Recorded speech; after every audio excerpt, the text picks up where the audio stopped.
नमस्कार मित्रों, plant introduction plants में जेनेटिक वेरिएशन क्रिएट करने का एक बहुत ही इफेक्टिव अप्रोच है। इसकी हेल्प से एकदम नई क्रॉप्स डेवलप की जा सकती हैं, नए वेराइटीज डेवलप किए जा सकते हैं, क्रॉप इम्प्रूवमेंट किया जा सकता है और अगर डिजीजेस और पेस्ट है तो उनसे भी हम अपनी क्रॉप्स को बचा सकते हैं। तो जानते हैं कि प्लांट इंट्रोडक्शन का प्रोसीजर क्या होता है। तो किसी भी जर्म प्लाज्म को इंट्रोड्यूस करने के कुछ स्टेप्स होते हैं, जिनमें हमारा सबसे पहला स्टेप होता है कि उसको प्रोक्योर किया जाए। हम जर्म प्लाज्म को सबसे पहले प्रोक्योर करते हैं, उसको लेते हैं कहीं से, देन वो कहीं से आता है तो उसे क्वारंटाइन किया जाता है। क्वारंटाइन करने के बाद कैटलॉगिंग की जाती है, इवैल्यूएशन किया जाता है, मल्टीप्लिकेशन किया जाता है और फिर डिस्ट्रीब्यूशन किया जाता है। प्रोक्योरमेंट का मतलब होता है उस जर्म प्लाज्म को ऑब्टेन करना। जो भी हमारा जर्म प्लाज्म है उसको कोई भी इंडिविजुअल या कोई भी इंस्टीट्यूशन ऑब्टेन कर सकता है इंडिया में, पर वो सारे जो इंट्रोडक्शंस होते हैं एनबीपीजीआर के थ्रू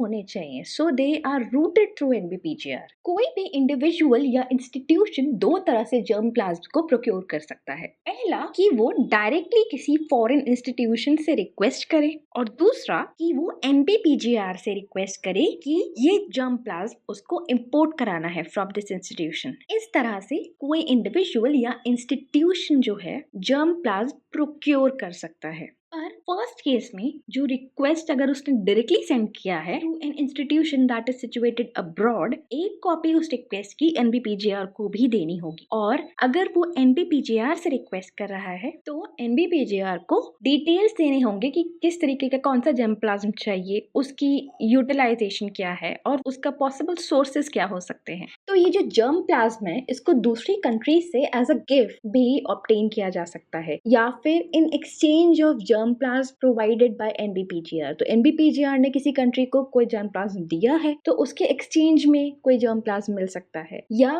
बाय परचेज या फिर एक्सप्लोरेशन के थ्रू ऑब्टेन किया जा सकता है। तो ये जो गिफ्ट्स, एक्सचेंजेस, परचेजेस जो हैं, ये scientist, research institutes, botanic gardens, इन सब के द्वारा अरेंज किए जाते हैं। एनबीपीजीआर के डिफरेंट कंट्रीज की दूसरी जो एजेंसीज हैं जो वर्ल्ड वाइड जर्म प्लाज्म को कंजर्व करती हैं, उनके साथ काफी अच्छे वर्किंग रिलेशंस हैं और अब तक बहुत सारा प्लांट मटेरियल ऑब्टेन किया जा चुका है, इंक्लूडिंग ट्रांसजेनिक लाइन्स। नेक्स्ट हम बात करते हैं कि कौन से प्लांट स्पीसीज इंडिया में इंट्रोड्यूस किए जा सकते हैं और कौन से रिस्ट्रिक्टेड हैं। जो प्लांट पार्ट्स जिनको प्रोपेगेट करने के लिए यूज किया जाता है उनको हम बोलते हैं प्रोपेग्यूल्स। वो हमारे सीड्स के फॉर्म में हो सकते हैं, tubers, suckers, runners, stolons, bulbs, cuttings किसी भी फॉर्म में हो सकते हैं या सीडलिंग की फॉर्म में भी हो सकता है। तो इन सब चीजों को हम क्या बोलते हैं? हम इनको बोलते हैं प्रोपेग्यूल्स। इन सब में जो सीड्स होते हैं उनमें ज्यादा वाइबिलिटी होती है, मतलब कि वो ज्यादा वाइबल होते हैं, ज्यादा टाइम तक सर्वाइव कर सकते हैं और इसीलिए सीड्स को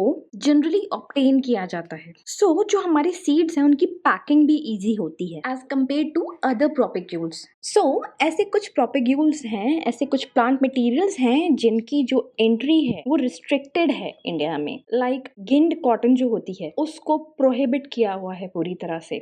sunflower from Peru and Argentina, तो पेरू और अर्जेंटीना से अगर सनफ्लावर आ रहा है तो वो प्रोहिबिटेड है। रबर नहीं आ सकता from America and West Indies. Sugar cane cannot be introduced from Australia, Fiji, New Guinea, Philippines या वेस्ट इंडीज से नहीं कर सकते। कोको को हम नहीं कर सकते अफ्रीका या वेस्ट इंडीज से इंट्रोड्यूस। उसी के साथ ही कुछ प्रोपेग्यूल्स हैं जैसे कि हमारा टी हो गया, जूट हो गया या ब्लैक पेपर का प्रोपेग्यूल्स हो गए, उनको एक्सपोर्ट करने पे रिस्ट्रिक्शंस हैं। तो जो कोई भी प्लांट मटेरियल इंट्रोड्यूस किया जाता है उसको थॉरली इंस्पेक्ट किया जाता है कि उसमें कोई कंटामिनेशन तो नहीं है, कोई वीड्स, कोई इंसेक्ट पेस्ट या कोई डिजीजेस तो नहीं है। अगर वो कंटामिनेटेड हो तो उसको फ्यूमिगेट किया जाता है या और ट्रीटमेंट्स किए जाते हैं, और अगर लगता है कि ज्यादा जरूरी है तो उसको आइसोलेट कर दिया जाता है और आइसोलेशन में ही ग्रो किया जाता है और ऑब्जर्व किया जाता है कि उसमें डिजीजेस हैं, इंसेक्ट पेस्ट हैं, वीड है या नहीं है। इस पूरे प्रोसेस को हम क्या बोलते हैं? इसको बोलते हैं हम क्वारंटाइन। और जो भी हमारा पूरा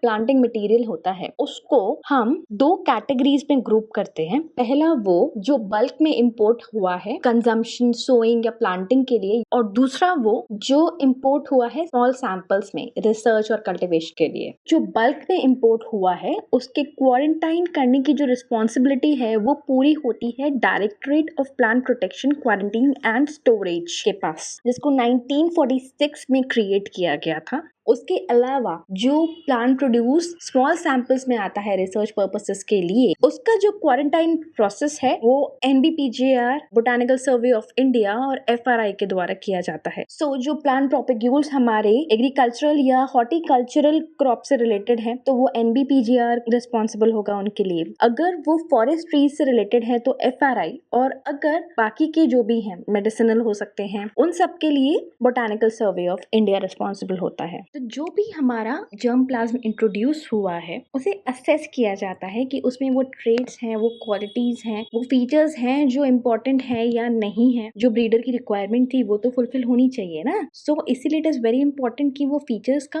होना जरूरी है। उन फीचर्स के लिए उसको क्या किया जाता है, अच्छी तरह से असेस किया जाता है और ये बहुत ही टाइम टेकिंग प्रोसेस हो जाता है। उसके बाद क्या होता है कि हर एक जर्म प्लाज्म को एक एक्सेशन नंबर दिया जाता है और उस नंबर के साथ ये बताया जाता है कि वो इंडिजिनस कलेक्शन को बिलोंग करेगा, एक्सोटिक कलेक्शन को या इंडिजिनस वाइल्ड कलेक्शन को। सो IC, EC या IW जैसे प्रीफिक्सेस भी दिए जाते हैं। और फिर उसके बाद क्या होता है कि जो हमारा जर्म प्लाज्म है उसको हम सेग्रीगेट करते हैं कि कौन सा जर्म प्लाज्म किसको चाहिए था। तो ब्रीडर्स या जो हमारे रिसर्चर्स हैं उनकी रिक्वायरमेंट के हिसाब से उसे मल्टीप्लाई किया जाता है जर्म प्लाज्म को और फिर ब्रीडर्स को सप्लाई किया जाता है। So this is the whole process of plant introduction.